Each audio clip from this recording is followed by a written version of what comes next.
Why, oh why are you wearing that shirt, Chris? I promise you it's not just to offend people. It is to support the people who helped make it happen. Hear me out here. Trump's victory was a moral necessity. That's right. It was a moral necessity. Just and to explain by roundabout story here. Just yesterday or 2 days ago, Dave Rubin, the rising star of the alternative media, sort of left-leaning libertarian guy with a bent for interviewing people who disagree with him. It's admirable quality in a news interviewer, by my standards anyways. He was interviewing a Toronto professor of psychology, a University of Toronto professor of psychology named Jordan Peterson. You would be hard-pressed to find a more intelligent mind, by his own words, obsessively applied to the study of totalitarian governments and their mechanism and function and nature and how to oppose them in the world. You're not going to find it. Not alive, anyways. But we'll get to that in a little bit.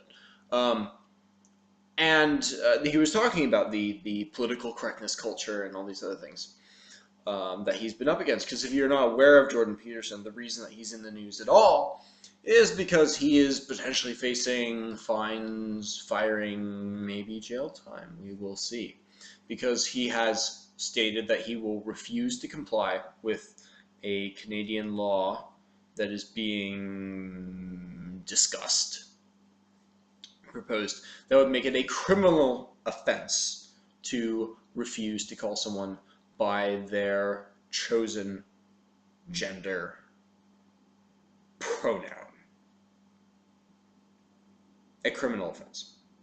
So he's fighting against that, and he's fighting against this theo culture. And at the very end of this interview, Dave Rubin asked him, and you should absolutely watch this interview. It's one of the most phenomenal ones I've seen in a very long time. But at the end of the interview, he asks Mr. Peterson, what can we normal people do to fight against tyranny, against totalitarian governments? And what Jordan Peterson said was essentially, you cannot lie. You can refuse to lie. And he gave this beautiful analogy of the story of Pinocchio and not just the nose, but Geppetto wishing upon a star, putting his eyes on some transcendent ideal, and it's an ideal that seems impossible, and it coming to life anyways. But the essence of it is refusing to lie, because these tyrannical totalitarian systems are built upon lies. Now, Jordan Peterson is not the only expert on totalitarianism to come to this conclusion. Two separate experts from the last century applied the same conclusion and expressed it by identical analogies, oddly enough, from slightly different angles. You have, on the one hand, the Russian expat, American citizen, and novelist extraordinaire Ayn Rand, who argued in Atlas Shrugged that the most beautiful sentence in the English language was 2 + 2 = 4. Now, the transcendent objectivity of that statement may seem mundane to us here in the West, at least some of the older ones of us who aren't seeing what's going on at universities today. But when you've been through a totalitarian system where they will try to control you by taking away everything, including the appearance of objective truth, something to cling to, something objective beyond the control of the people who are trying to run your life for you, it's a fucking life preserver. There's no words for how beautiful, something unchallengeable, something perfect and in its precision and objectivity and correspondence to reality. There's no words for it. And the other expert I was referring to is, of course, the immortal George Orwell, who everyone who's been through an American high school should remember when Winston is going through the trials and tribulations of the states in that dystopian world. How they said if they can get you to say 2 + 2 = 5, what then? Anything. They can get you to say anything. If you'll forgive one or two other literary analogies where honest writers have found this discovery, perhaps accidentally. It's one of the great things about honest writers. They come across truths completely by accident. But you have, let's start with Alice in Wonderland, for example, where Alice is wandering along and comes across the Cheshire Cat and says, "Puss, which way ought I to go? Should I take this path or that path?" The Cheshire Cat says, "Well, it's a great deal on where you want to end up, doesn't it?" And Alice says, "Well, I don't really care where I end up." Then it doesn't really matter which way you go. If you don't have an end in mind, if you don't have some objective reality to orient you by, then you're easier to control, which leads us to the second analogy, and I promise we'll bring this back to Trump in a second, because this one is really the crucial one. And the story is the never-ending story. It was made into a movie in the 80s, slightly before my time, but recent enough to have heard another great author of mine recommend it, or reference it rather, where the protagonist has come across a werewolf sent out to destroy him. The werewolf tells him that the dream, that the world that he is running around in is the product of people's dreams, and the force that he represents wants to destroy the dreams of everyone, because that makes them easier to control. Lies destroy dreams. They destroy your ability to orient yourself and to resist forces. Because if you don't know what's worth pursuing, if you don't know what's true or not, then when someone tells you to do something, why not? Right? You're going to do it. You're going to get along. You don't want to conflict. You don't want to risk your skin in something. Because you don't even know what your own interests are. There's no way that you could know what your interests are. Now, it doesn't take a genius to know that this race was the election of lies. This was, the entire race was run on lies. Now, I know my liberal friends will be saying, "Oh, Trump was a liar," and there was even an article that a relative of mine sent me, a family member sent me that said Trump's worldview is beyond even lying. It's a complete disregard for the notion of reality, which is funny because it's sort of why I voted for Trump myself. We had an interesting back and forth on that subject. But what other people tell us isn't the most insidious kind of lying. The most insidious kind, the most difficult to detect, is the lies that we tell ourselves. Lying to ourselves about what we really think. And this has been going on for 20 years. Is Donald Trump a bullshitter? I have no doubt he has the ability. He probably did a little bit of bullshitting. If you read The Art of the Deal, he describes his particular brand of bullshitting. He has a word for it. I don't remember exactly what it was. The sort of exaggerated truth, where you take some generally true claim and you overstate it in order to draw attention to itself. And then you...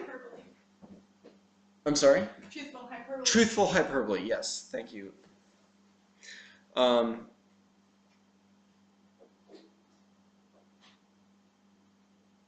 It's hard to convince someone to lie to themselves based on a truthful hyperbole. You can convince someone to lie to themselves by threats. And that's what we've been seeing from the left. The R word. Racist. That's been floating around for decades. Don't pretend like Donald Trump is the first politician to be an overt racist or something. You've been calling, if you're on the left, you've been calling Republicans, the other R word, along with a right-winger, racists for decades. They've been leading a war on women, so we hear. And if you come out in defense of conservative fiscal policy, and the idea of a small, limited government, maybe a non-interventionist foreign policy, maybe a little bit less Federal Reserve intervention in the national economy, then you're a racist. Certain thoughts are now unthinkable, or you could lose your job.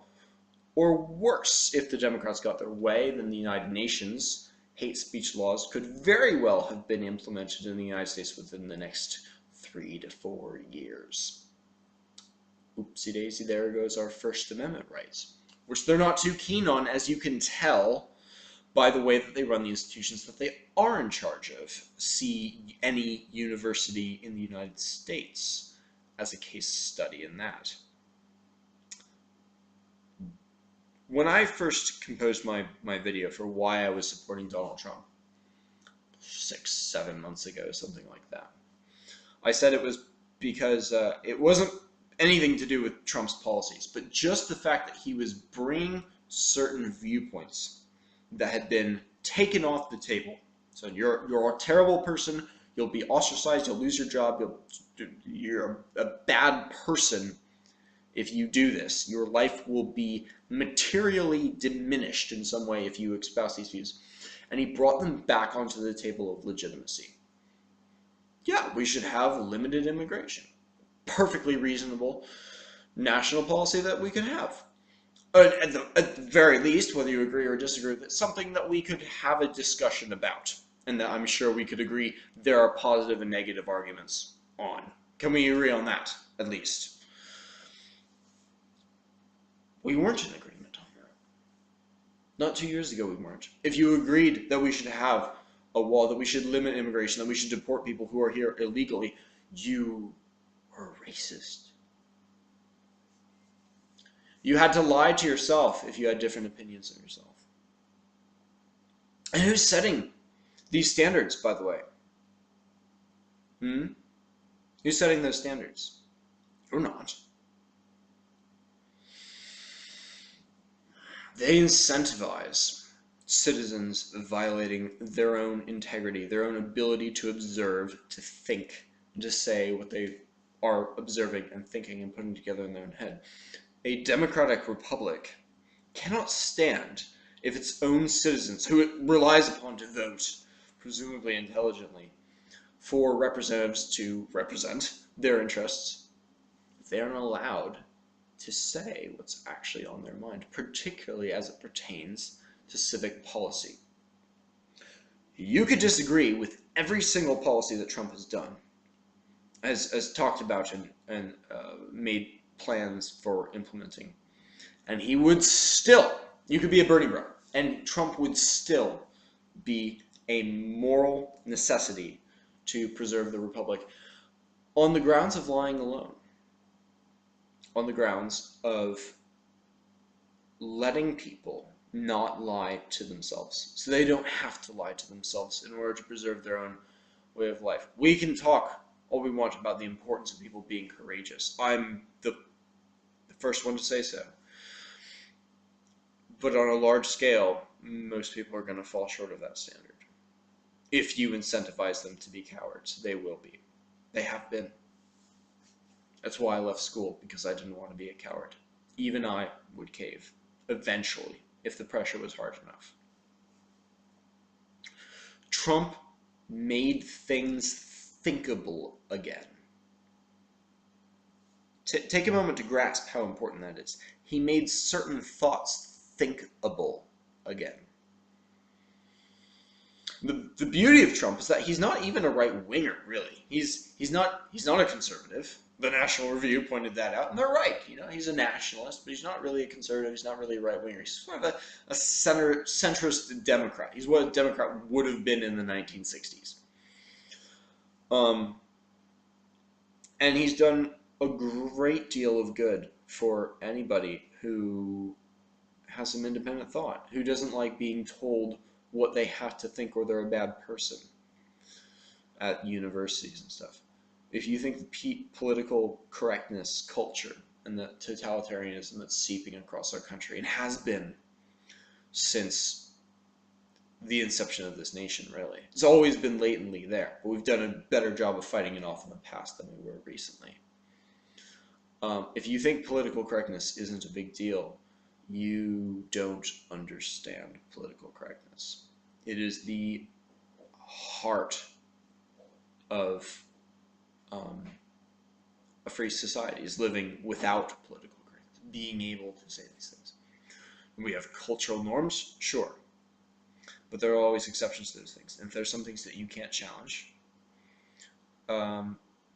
for instance, the existence of the Holocaust, or differences in IQ between the races, or the essence of what a nation is, or the importance of let alone having the importance of a border, something like that. Like, that should be easy to discuss. Trump absorbed all of that. You know, people joke about him being the God Emperor Ascendant and whatnot. But in some ways, he kind of was. And I'm not saying that to be some sycophant. There are many things I disagree with him about.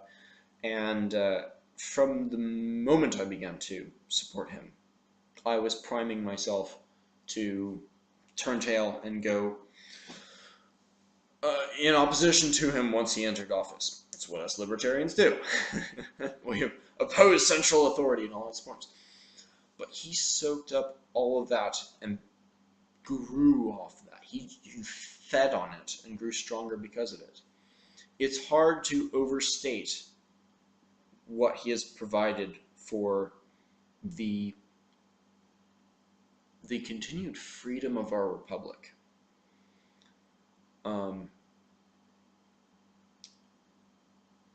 And his just bulldozing through the lies of the media. Oh my God, there were so many lies. The lies were incessant and so audacious. It's terrifying, really.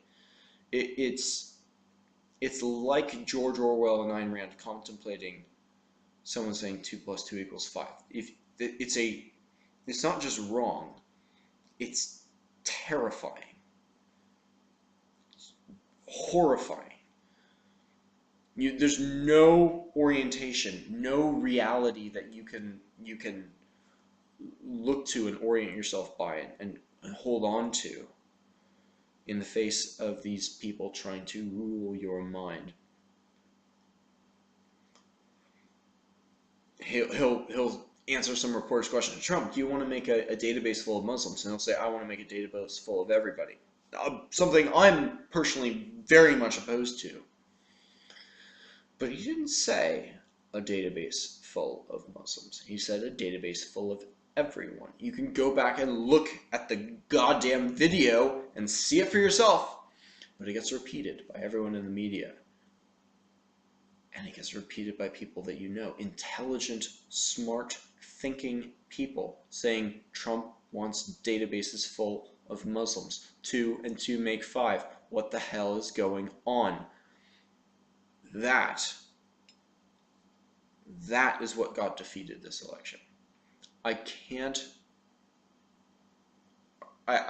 overstate how I was shocked when Trump won. Not that Trump won. I was totally expecting Trump to win.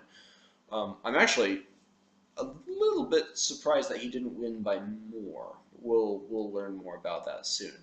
The depths of lies have no bottom. But I was surprised at how uncontrollably happy I felt in that moment. I was expecting to be like, oh yeah, he won. Fuck you guys. It was way deeper than that. It was a rejection of lies that I thought would only happen by bloodshed on a scale we haven't seen in 150 years. It's truly extraordinary. We bought ourselves a lot of time. And we should all be grateful about that. And I hope that when the Democrats finally, if you supported Hillary, I have no animosity towards you. You would do us all a great service, though, if when you come out and once you see the heartbreaking extent of the lies that you've been fed, be thankful about it. This was essential beyond description, really. We really dodged a bullet here. This is Cicero catching Catalina. This is I hate to make a Lincoln analogy because Lincoln is a bit overrated. Yeah, Trump may be better than Lincoln in terms of preserving this republic, and he's not even in office yet. Really is that important?